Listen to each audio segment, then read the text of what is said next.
PRRD na sabihin ko, remedy as shown by the actions of their lawyers by approaching the Supreme Court.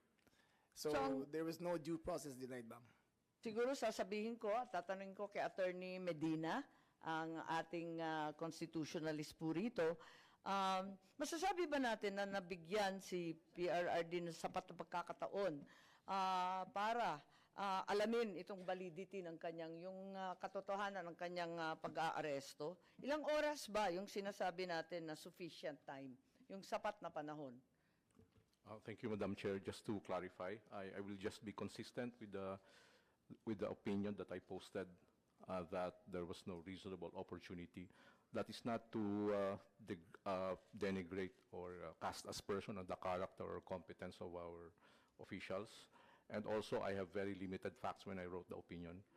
But just to, as a comparison, if you filed an extrajudicial proceeding, if you will file a petition, the court will order the arrest. The subject of the arrest will have the opportunity to answer, and then the court will have the opportunity also present evidence. The court will have the opportunity to weigh the evidence, and then issue the ruling. For example, in the case of Mark Jimenez, he had more or less over a year to dispute his extradition.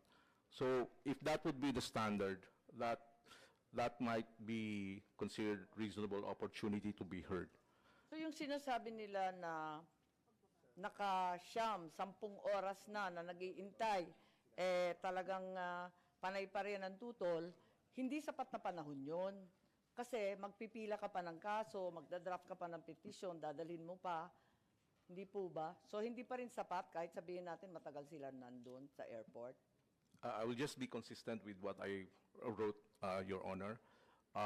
My initial view was yes, 6 hours, office hours, or less, 5 hours, to seek relief from the courts may not be characterized as reasonable opportunity to be heard. Of course, that is disputable. That's just my personal opinion with limited facts.